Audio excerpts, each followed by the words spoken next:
Morning, everybody. This is Bill Vajda. I'm currently serving as your city manager, and welcome to our inaugural edition of Marquette Moments.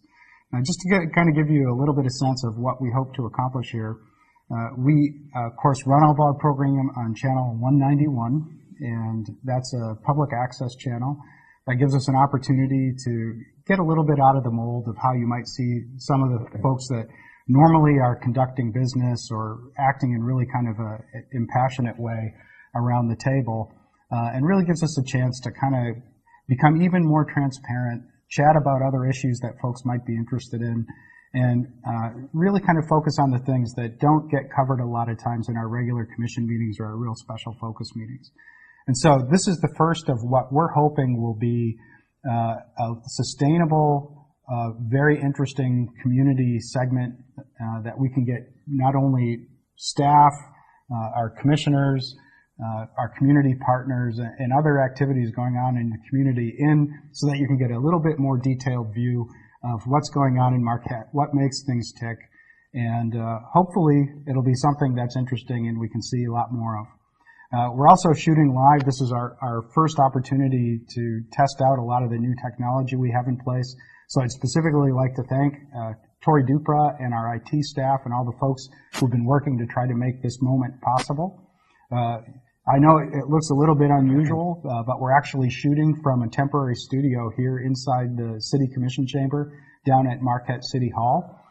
So we're hoping that as we get better in managing the technology, managing the facilities, we'll be able to invite many of you to come down and participate in the taping, as well as potentially moving around to different parts in the community and being able to shoot live from things that you might be interested in learning more about. So with that, let me introduce some of our co-talent today. We have Assistant City Manager Kyle Whitney, who's going to be acting as our moderator, helping us stay focused and keep questions on track. We'd also like to thank Mayor Mike Coyne for joining us on this inaugural moment. It's a segment that we're looking for feedback on. If you'd like to hear more from the city manager, from the mayor, from commissioners, or specific interest, please let us know, and we'll work that into future programming. With no further ado, Kyle, please lead us through this moment. Thanks, Bill. I want to point out, too, for anybody watching, that this show is going to be broadcast. It's live now. It's going to be rebroadcast on channel 191 for the next couple of weeks at least. It's also going to be available on Facebook, on our website, on YouTube. So we're trying our hardest to get everything out there. Yeah, absolutely. So very casual format, not like a regular city commission meeting, just a chat. So take it away. Well, I guess when you start talking about some of the things that are happening in the community, and just starting with you, some of the things that are of interest to the resident, the hospital always comes up, the hospital relocation project. Where does that stand at present? What's the timeline moving forward, and what can citizens expect to see in the near future?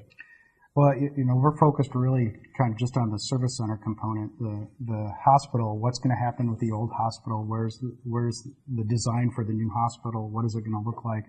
Really things that we try not to step into DLP's shoes.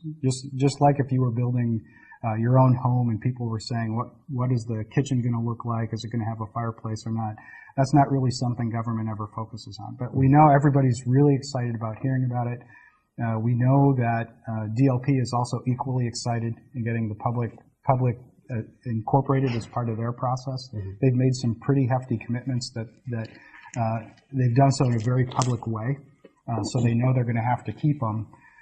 Their challenge is going to be working through the financing processes, the state approval processes, and actually we were just having a communication chat this week, and they have a communications lead now at DLP who's going to be managing their public outreach. They're going to have to be providing information about what their new hospital looks like to satisfy their financiers and their state regulators. And some of those meetings continue on as part of their certification process. So my sense is they're starting that process in earnest. We're hoping that we can do that in a coordinated way. And thankfully, I've got you to help coordinate that. So now I can make commitments too. I commit that you'll do that. Very good. Publicly. Yeah, now you're stuck. But but I think a lot more of that information is going to come out. You know, actually the easiest part in all of it is kind of relocating the service center. We have to move our old service center to a new spot. That's pretty straightforward compared to all the things that have to be done to build a new hospital. Mm-hmm. So I know it's going to be a process that's going to stretch out for probably 36 to 48 months. We have to find a way to hit the sweet spot in terms of what people are looking for, what they'd routinely like to hear, and how we can best provide that information. So. Okay. I guess for Mayor Coyne, we talk about community interest in a variety of different things, the hospital there.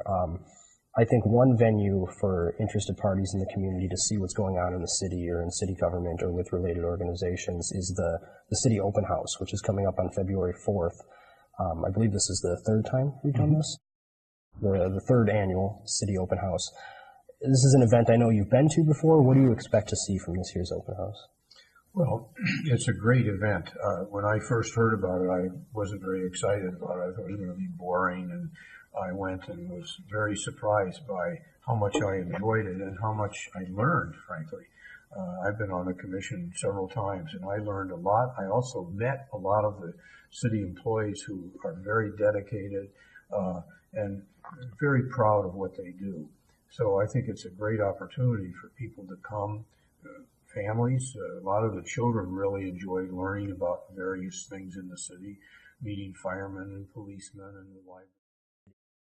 How important is that volunteer core and that non-governmental organization core in the city of Marquette? Well, I think that's what makes this city very special. We have 200 people who work as volunteers in government on boards and committees. Mm-hmm. We have lots of nonprofits who do very excellent things in this community. All those people really band together and totally make this city what it is, and the values and what has happened in the city. I have been involved in city government for 30 years. I see just huge changes in people's attitudes, people's willingness to be in public-private partnerships, and enthusiasm on serving on boards and commissions mm-hmm. that really shape where the city goes and what values we have and have resulted in the success of what the quality of life is in this city. It's that they're the key. And you guys had both mentioned, I guess, talking about events, organic events that have experienced organic success, long-term events that have experienced success. Some of the bike races, the Decameron just happened in town. You talk about the UP 200, some of the summer festivals. Mm. But then you've also mentioned the Rail Jam, which is going to be it's the second incarnation of that this year. It sounds like they're expanding it a little bit. It's going to be later in February. How do you, as an elected official or as a city administrator, how do you try to ensure the success of those legacy events while still opening the door for some of these newer events like the Rail Jam? Well, I mean, from an administrative standpoint, the reason I chose the description I did was these aren't actually city administrated events.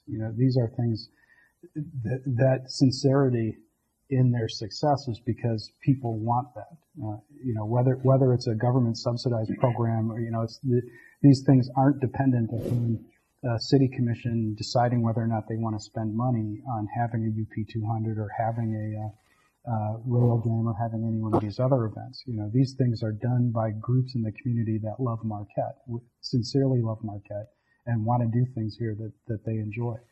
And so the challenge of administration, when times are hard, people tend to want to have the government take over events that, might have financial challenges or might have volunteer challenges or things like that.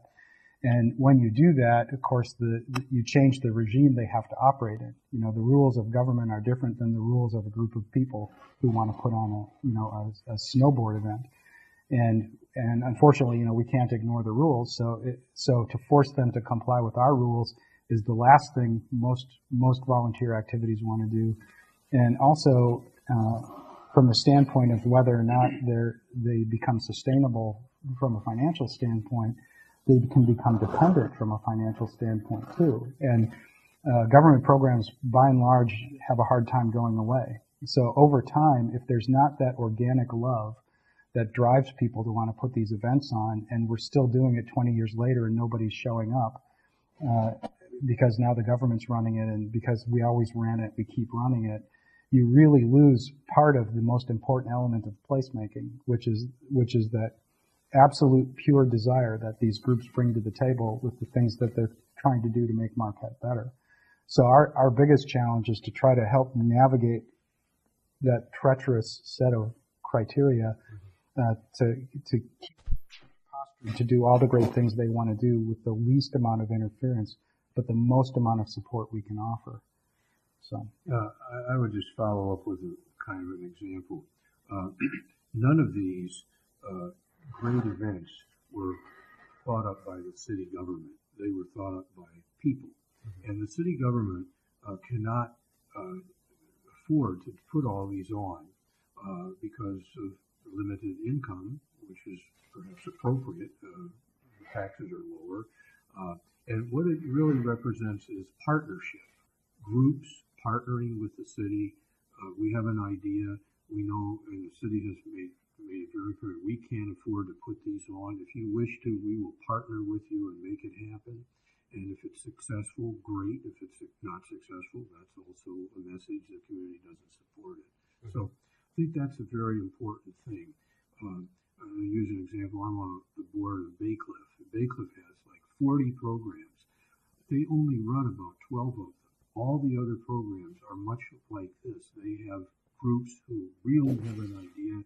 They come and they want to partner with Bay Cliff, and Bay Cliff says, sure, we'll provide the facilities, we'll provide the infrastructure for you. I guess the last thing I was going to mention is we are 1 year out, or nearing 1 year out, from last year's freeze emergency. And while this season hasn't been nearly as rough as what we saw last year, you can tell by the ice cover on Lake Superior alone, we have had a few weather-related issues in the city of Marquette. What's the status of, I guess, looking back a year on last year's freeze emergency, and what are the status of some of those issues moving forward? Well, it's a great question. Thank you.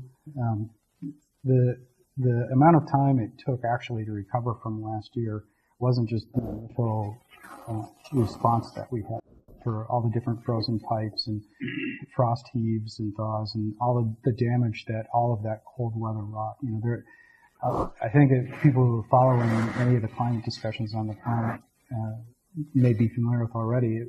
Presumably, it was the warmest year on record last year, but we were also the absolute coldest area on the planet last year. So as everybody else is worrying about how to manage drought and heat and all kinds of other severe weather, freeze is an anomaly for most of the organizations that have to deal with this. And right now, most of the federal and state regimes that deal with those kind of emergencies don't identify severe winter weather as an emergency condition. So raising awareness, continuing to work with the governor's office and all of our elected officials to advise that maybe we need to rethink this if we're going to go into a sustained period where we're going to have these kind of impacts has been a big focus.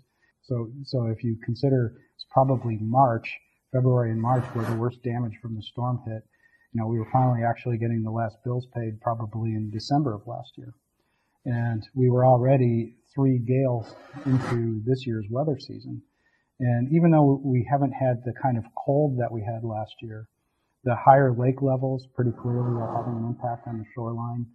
So I know from the city and county efforts to deal with this in the framework of sustainability, there's a lot of interest, at least in our region, in solving this problem. The governor last year built a coalition of 15 different counties that were suffering similar impacts. We continue to be in dialogue with them. So it's easy to kind of think of it as some pipes broke, we sent a few guys out to fix them, or, you know, a road's crumbling, and why don't we just send a grader out to do it? But if you have to do that every year because you don't have any other kind of sustainable solution, you're potentially throwing a lot of good money after bad. And we just don't want to do that. We aren't resourced to do that. So we need a more definitive solution. We're working on it.